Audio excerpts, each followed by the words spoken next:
Hello and welcome to this new video lecture over the frame relay protocols. In our last video lecture, we have discussed about X.25 protocol. As we already know, and we have discussed the drawbacks of the X.25 protocol that are going to be overcome further by the use of frame relay protocols in certain organizations. First of all, we should need to know what is frame relay. High performance wide area network protocol. It operates at the physical and data link layers. It originally designed for use across ISDN interfaces, an example of packet switch technology, described as a streamlined version of X.25 protocol. Frame relay versus X.25, a little introduction again. Frame relay is a layer 2 protocol suite. X.25 provides services at layer 3. Frame relay offers higher performance and greater transmission efficiency than X.25 protocol.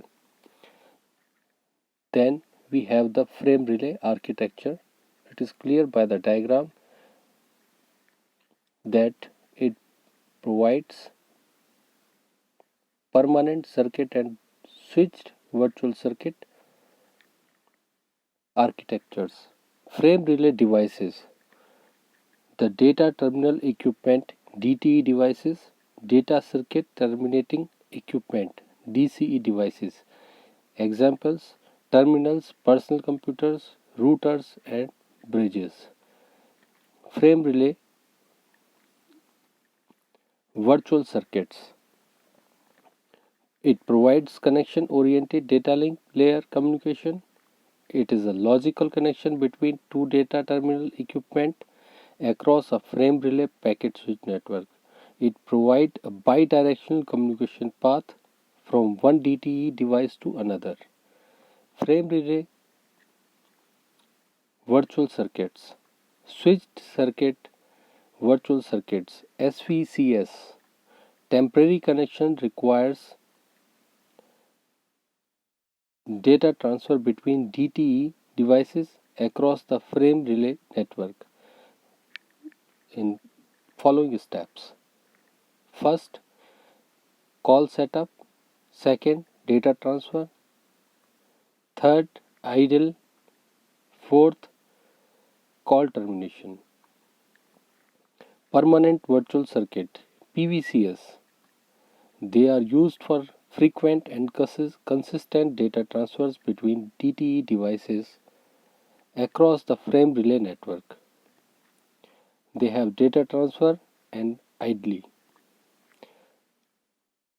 Then after we have congestion control mechanism in frame relay protocols. Forward explicit congestion notification FECN, backward explicit congestion notification BECN. Initiated forward. Let us talk about the forward explicit congestion notification. It is initiated when a DTE device sends a frame relay frame into the network. When the frames reach the destination DTE device, the frame experiences congestion in the path from a source to destination.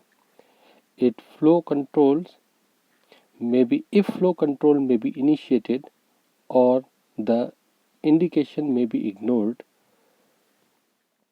DCE device set the value of BECN bit to 1 in frames traveling in the opposite direction, informs the receiving DTE device that a particular path through the network is congested. Flow control may be initiated or the indication may be ignored. Then we have frame relay discard eligibility. Discard eligibility bit is used to indicate that a frame has lower importance than other frames. When the network becomes congested, DCE device will discard frames with a DE bit. Frame relay error checking mechanism. Common error checking mechanism known as cyclic redundancy check, CRC. CRC compresses two calculated values to determine whether error occurred during the transmission.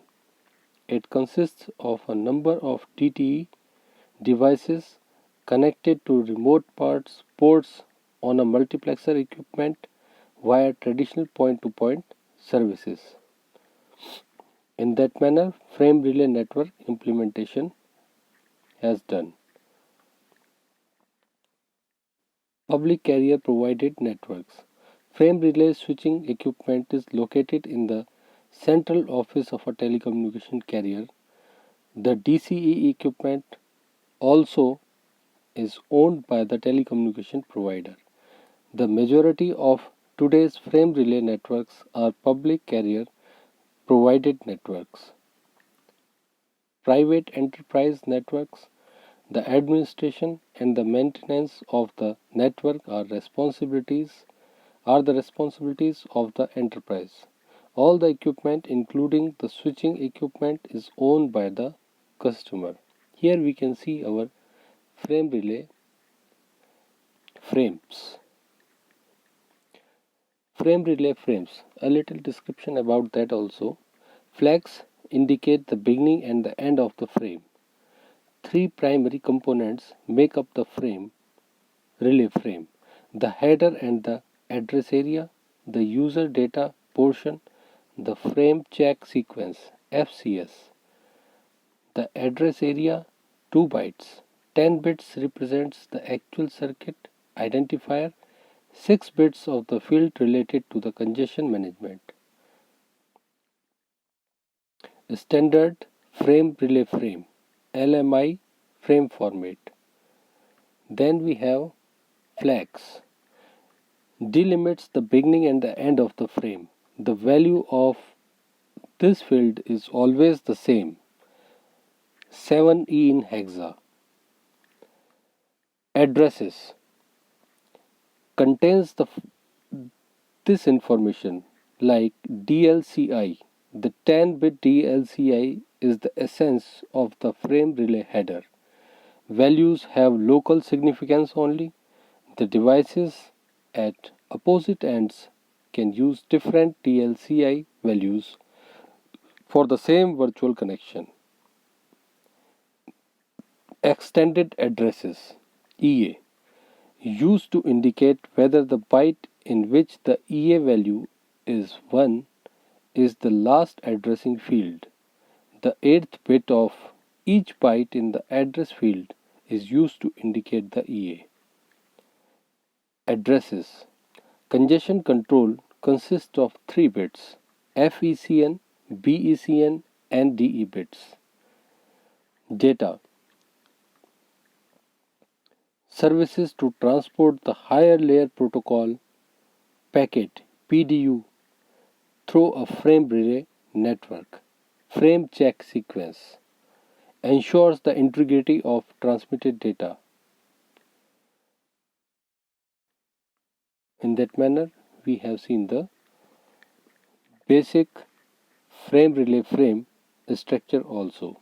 So from that video lecture, we are able to differentiate the importance of frame relay protocol while comparing it to X.25 protocols that were used in previous times. Thank you so much.